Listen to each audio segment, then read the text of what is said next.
کتابونو مطالعه کوئ لږ مهرباني وکړئ د نیټ له او د موبایل له یو پوټې غوندې مغلس طلاق ورکړئ دا مې استعمالوئ دا دجالي فتنه ده ضروریات او فایدې پکې شته دا نه چې پکې نشته خو تاسو ته هغه فایده به کمه حاصله کړئ نقصان به راته زیات ورسوئ نو رسوخ فی العلم مطالعه کوئ او کتابونه ګورئ زه راته صرف او صرف د دریو علماو ذکر کوم د دریو چې ما کوم مشاهده کړې ده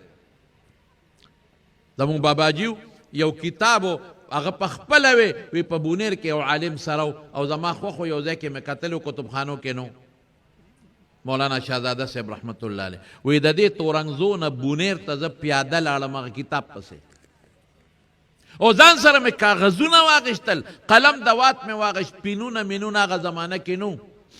او پیاده د دې ځای نه نیغ لاړم پخوا به زمونږ د وطن خلک په دې سیکلو پیر بابا له تلل خو په سیکلو به تلل زه پیاده لاړم بونیر ته په څو ورځې کې رسېدلی دی په لاره باندې مې لوږې تېرې کړې دي جوماتونو کې مې شپې وکړې مولوي صاحب له چې ورسېدم ماښام ما ورسره په خیر علي ستړي مشي وکړل مې حضرت یو کتاب دی تاسو سره ما یو کتبخانه کې لیدلی دی او چاوې تا سره شته نو زه دې پسې راغلی یم چې کتاب دې راوویسته نو زه به دلته کښېنم 2 ورځو یا 3 ورځې کې به ځان سره ولیکم فوټوسټیټ یې خو دا قصې نه وې پینونه قلمونه نو د خوړلې قلم به مونږ خپله په هغې لیکل کړي دي زه به ولیکم تاله به خپل کتاب درکم او بیا به د نظم وی هغه راته وی هغه مولوي صاحب چې مولا د جومات کې شپه وکړه او سار به خبرې کوو څه سپوره ډوډۍ موډۍ راله راوویسته او څه سړه ترکاري وه مې وخوړه خو ډېر خفه شوم چې بنده د خدای چې دې راستی نو په دې شپه کې به تې ما بلا لیکل کړي وی سار وختي چې مولوي صاحب مانځله راووته کتاب یې ترخ کې ما له یې راکړ وی ما ته وی چې طالبه یا مولا زما بچو کې څوک عالم نشته او ته دې کتاب پسې دونه په شوق راغلی زه دا ستا مفت شو فري ستا شو و ډېر خوشحاله شوم ډېر زیات خوشحاله شوم واپس را روان شوم تورنګزو ته چې را رسېدم په لاره به کېناستېدم دونه مې شوق و چې هغه کتاب به ما کته مطالعه به مې کوله تورنګزو ته راورسېدم کتاب مې مطالعه مې وکړه کتاب مې ښه مضبوط زدم که په لاره په تلو کې مې مطالعه د کتاب کړې ده او زه دا تاسو ته وایم زما سره اوس هم مغني د ابن قدامه ماله عبدالله ابن سبیل په مکه شریفه کې تحفه کې راکړې ده او مجموعة الفتاوا د حافظ ابن تیمیه تاسو په خدای یقین کوئ ما ټول جلدونه نه دي کتلي دا په 1991 کې راکړې ده په مکه شریفه کې لیکن دا د انیس احمد موجود ناسې تاسو یې کتی شئ زمونږ باباجي هر جلد کتلی دی او نښې سره د هر جلد په اول کې چې کم مقصودي بعضې ناشنا مسایل دی هغې پې لیکلي دي په کاغذ باندې دومره مطالعه دویم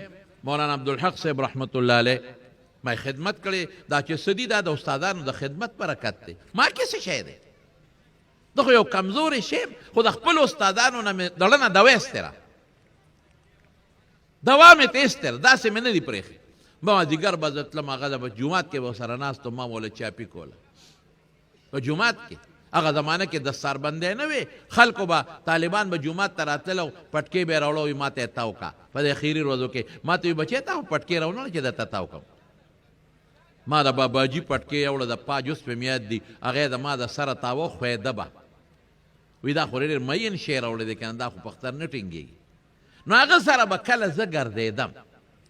یو خان او ممتاز خان خدای دې وبخي د هغه موټر و هغه به ګرځاو نو ما ته وی بچي اوس ګارې مې او وی ځو مانکي ته مانکي شریف هلته پروګرام دی مې ډېره ښه د خوشحاله شوم زه ورسره کېناستم خو چې د کوره راوتنو کتاب یې راواغېست وی دا کتاب بچی ونیسه ما ته یې بچی وی کتاب مې ونیوه چې کېناسته وي زما کتاب را مې زه به ورسره په لاره څه خبرې وکړم او نظر یې کمزور و دقسې ځان ته کتاب نیولی و تر مانکي شریف پورې د په لاره کتاب وکت حالانکې مطالعه په ګاډي کې ډېره ګرانه ده هلته چې څنګه کوزېده وي زما دا کتاب ونیسه او مې نیو چې هلته یې بیان وکړ او فارغ شو او ګاډي ته راوخته وي زما کتاب را نو ګاډي کې داسې لایټونه خو نو دننه نو هغه لایټ ورته هغه ډرایور بل که ممتاز خان خدای دې وبخي اوس وفات شوی دی نو هغې ته کتاب نیوه تر د کلي پورې بیا په لاره کتاب وکته فیض الباري و د انور شاه کشمیري د بخاري محاشیه وه دا پلاره دا دوه شو. دریم به درته ووایم مولانا علامه شمس الحق افغاني رحمت الله علیه بالکل د وفات نه لږ غوندې مخکې زما په خیال کې ردې نه یا هفته پس دی یا 10 ورځې پس وفات شو. ډاکټرانو پابندي لګولې څوک به ورته کور نه پرېښودل. دا درخواستي صاحب راغلی و چې حافظ الحدیث و لیکن ملاقات په ډېر مشکل هغه سره وکړو. بچو به ډېر خیال ساته چې افغاني صاحب لوی او غرو د زمانې یو هیره وه او چې څوک به ورله تورنګزو که د هغوی څوک خانداني وي تپوس وکړئ که میلمه به دننه ورغی او میلمه به د 2 منټو نه زیات وخت تېر کړ په خدای چې دننه د هغه د کور زنانو به دروازه ټکوله چې شا به وځه تکلیف مو ورکوه.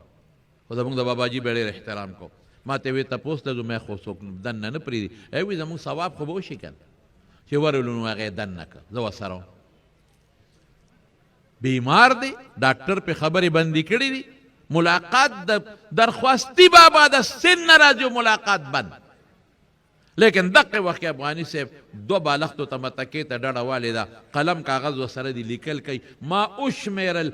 12 کتابونه ورته خواره پراتو لګیا یې د هغې نه لیکل کوي.